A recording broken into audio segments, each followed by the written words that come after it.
안녕하세요. 반갑습니다. 오늘도 하나님 말씀으로 하루를 시작하는 모닝빵에 오신 여러분들 주님의 이름으로 환영하고 축복합니다. 사람은 누구나 이 명예로운 타이틀을 갖기를 원하지요. 사회적으로 어떤 직책 또 어떤 위치에 있느냐는 곧 나의 존재의 가치를 결정한다라고 생각합니다. 하지만 예수님은 이 땅에 오셔서 타이틀이 아니라 타워를 허리에 동이시고 제자들의 발을 씻겨 주셨습니다. 오늘 우리가 함께 묵상할 하나님의 말씀은 로마서 2장 17절에서 29절 말씀입니다.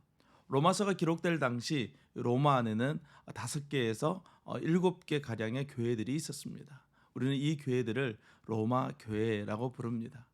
클라우디오 황제에 의해서 로마에 있는 유대인들이 추방된 후 5년 만에 이 새로운 왕 네로가 등극하게 되고 추방되었던 유대인들이 다시 로마로 자유롭게 돌아올 수 있게 되었습니다.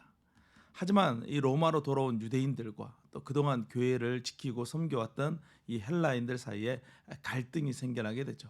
심지어 유대인들은 유대인들끼리, 헬라인들은 헬라인들끼리 예배하는 그런 지경에까지 이르게 됩니다. 이에 바울 사도는 이 로마서를 기록해서 로마 교회에게 올바른 방향을 제시합니다. 아마도 로마 교회 사람들은 바울 사도의 편지에 큰 기대를 가졌을 것입니다. 로마서 1장에서 바울이 구체적으로 밝히지는 않지만 14가지 죄의 목록을 말할 때 유대인들은 입가에 미소를 띠면서 역시 유대인 출신 바울이 헬라인들의 잘못을 정확히 지적하는구나 라고 생각했을 거예요. 하지만 로마서 2장에서 바울은 헬라인들을 판단하는 유대인들의 악함을 지적합니다. 그리고 오늘 보면 17절에서 바울은 유대인이라는 것을 정확히 명시함으로써 유대인들에 대한 직접적인 언급으로 그들을 책망합니다. 로마서가 쓰여질 당시 유대인이라는 말과 이스라엘 사람이라는 말은 같은 의미로 사용되었어요.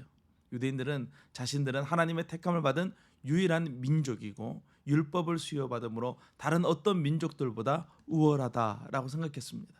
19절에 나오는 것처럼 그들은 스스로 맹인을 인도하는 자요, 하나님의 뜻을 아는 자요, 지극히 선한 것을 분별할 수 있는 지식과 진리의 모본을 가진 자요, 어리석은 자의 교사요, 어린아이의 선생이다라고 자부했어요. 하지만 바울은 유대인이라는 타이틀이 얼마나 부끄러운지를 역설합니다. 바울은 유대인 중에 유대인이었어요.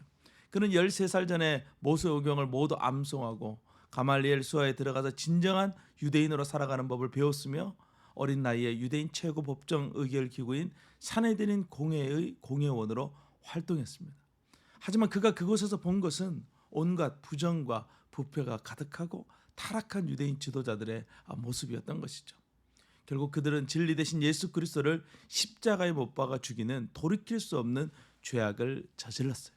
유대인이란 타이틀이 예수를 죽인 것입니다. 그러므로 바울에게 더 이상 유대인이라는 타이틀은 자랑거리가 아니었어요. 그런데도 불구하고 여전히 유대인들은 자신이 가진 신분이 특별하다라고 주장하니 바울은 이러한 주장은 쓸데없는 주장이며 오히려 부끄러운 주장이다라고 가르쳐주고 있는 것이죠. 교회는 사람이 가지고 있는 타이틀, 기득권 이런 것들이 앞서서는 안 됩니다.